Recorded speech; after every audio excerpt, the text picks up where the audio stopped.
အားလုံးပဲမင်္ဂလာပါကလေးတို့ရေ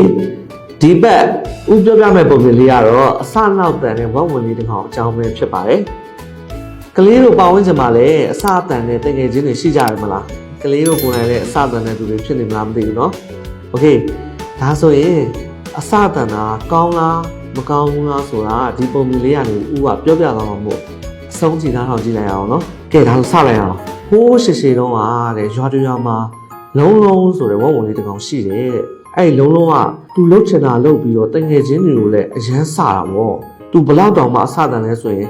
သူ့ရဲ့ဖေဖေဝက်ဝင်လေးကပင်မော်တက်ပြီးတော့ပြားလို့ဖို့သွားဖွင့်နေတဲ့အချိန်ကြရင်လေအောက်ကနေပြီးတော့အဲ့ပြားလို့ဖို့ကြီးကိုတုတ်ကြီးနဲ့ရော့အင်းဆိုထိုးပြီးတော့ပြားလို့ဖို့ကြီးကိုဘောလုံးပြားတွေထွက်လာအောင်လို့စတာပေါ့အဲ့လိုမျိုးပြားတွေထွက်လာတဲ့အချိန်ကြရင်ဖေဖေဝက်ဝင်ခင်ဗျာပြားတွေဝိုင်းတော့လို့ဒီလိုလုံးဖူးအောင်ပြီးအိမ်မြင်ရတဲ့နေ့တွေမနေဘူးလေကွယ်ကဲလုံးလုံးကဘလောက်တောင်စလဲကြည့်အောင်နော်အဲ့ဒါတွေမကသေးဘူးလုံးလုံးကသူ့ရဲ့ဖွားဖွားဖျားရှိခိုးတဲ့အချိန်တွေမှာဆိုရင်လေကျေးစီထုပြီးတော့ဒူဝေးဝေးဆိုပြီးတော့ကျေးစီထုပြီးတော့ဖျားရှိခိုးပြအောင်လုပ်လို့ဖွားဖွားစိတ်ဆိုးရတဲ့နေ့တွေမှာလည်းအချိန်ချင်းပဲလေကွယ်ကဲအဲ့ဒါမကသေးဘူးနောက်တစ်ခုကလုံးလုံးကသူ့မိဟင်းချက်တဲ့အချိန်တွေဆိုရင်လေသူ့မိမရှိတော့တသားလေးဟင်းဦးလေးနောက်သွားပြီးတော့ဟင်းဦးတွေကိုစားလို့မရတဲ့တသားတုံးတွေရှောက်ထည့်လို့ဟင်းဦးတွေတော်ရပေါင်းလည်းမနေဘူးလေကွယ်အဲ့လိုတွေဖြစ်ပေါင်းများလို့လုံးလုံးရဲ့မိမိကလည်းသူ့ကိုငါဘလို့ဆုံးမရင်ကောင်းမလဲဆိုပြီးတော့နေ့တိုင်းခေါင်းချောက်နေတာပေါ့ကွယ်အဲ့ဒါနဲ့တရက်မှာလုံးလုံးတို့ရွာသားလေးကိုအစာမစားရတာကြာပြီဖြစ်တဲ့ကြားစုကြီးတစ်ကောင်ကလမ်းမားပြီးတော့ရောက်လာတယ်ကဲစဉ်းစားကြည့်ကြတော့ကဲအဲ့ကြားစုကြီးကအစာလည်းမစားရတယ်ဆိုတော့အစာအရန်စာနေပေါ့အဲ့မှာတိုက်တိုက်ဆိုင်ဆိုင်အစတန်နဲ့လုံးလုံးတယောက်နဲ့ကြားကြီးနဲ့မျက်နှာချင်းဆိုင်တွေ့တယ်ကွယ်အဲ့ဒါကြားကြီးကလည်းဘိုက်ကလည်းအရန်စာနေတော့ဟာဝဝတုံတုံနဲ့ဒီဝုံဝင်လေးကိုတော့ငါစားရပြီဆိုပြီးတော့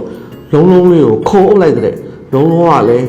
ခေသူမဟုတ်တော့ကဲကြပါအောင်ဆိုပြီးတော့អော်ပြီးတော့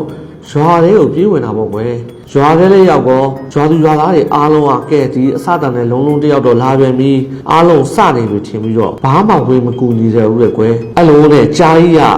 ရွာအလေကြီးကိုတကယ်ရောက်လာတဲ့အချိန်ကျမှရွာသူရွာသားတွေအားလုံးကဟာဒါလုံးလုံးစတာမဟုတ်ဘူးဆိုပြီးသိသွားပြီးတော့တရွာလုံးဒုတ်တွေထားရင်းနဲ့ထွက်ပြီး၆မှကြားကြီးကထွက်ပြေးတယ်ကွယ်ကြားကြီးလည်းထွက်ပြေးသွားရောစတန်နဲ့လုံးလုံးတယောက်ကြောက်လုံးလို့អော်ပြီးတော့ငိုနေတာပေါ့ကဲဒီတစ်ခါတော့ကဲလုံးလုံးငိုတဲ့လည်းရောက်သွားပြီပေါ့နော်အဲဒီတော့မှရွာလူတွေအားလုံးကလည်းစတန်နဲ့လုံးလုံးကိုစုံဝိုင်းပြီးတော့ဆုံးမတယ်ကွယ်ဘယ်လိုဆုံးမလဲဆိုတော့မိမိပျော်ရွှင်မှုအတွက်သူများကိုအရန်အစနောက်တန်တာမကောင်းကြောင်းပြီးတော့သူတစ်ပါးကိုပေါ့နော်အရန်အစတန်မဲ့စားကိုကနေပြီးတော့ကူညီလိုက်တာဟာပို့ပြီးတော့ကောင်းတယ်ဆိုတဲ့အကြောင်းကိုဝိုင်းပြီးတော့ဆုံးမလိုက်တယ်အဲ့ဒါနဲ့လုံးလုံးလေးတယောက်လည်းအမြင်မှန်ရသွားတော့ပါပေါ့ကွယ်ကဲပုံမြင်လေးကတော့ဒါပါပဲတသားမီမီတို့ရေတသားမီမီတို့လည်းပုံမြင်လေးကလုံးလုံးလို့အပြင်လောကမှာသူများပေါ့နော်အရန်အစနောက်မတန်မဲနဲ့တက်နိုင်သလောက်ဦးညီပေးကြပါလို့ပြောရင်ဒီနေ့ဒီပုံမြင်လေးကိုညီကုန်းချုပ်လိုက်ပါလေကွယ်အားလုံးပဲတတာ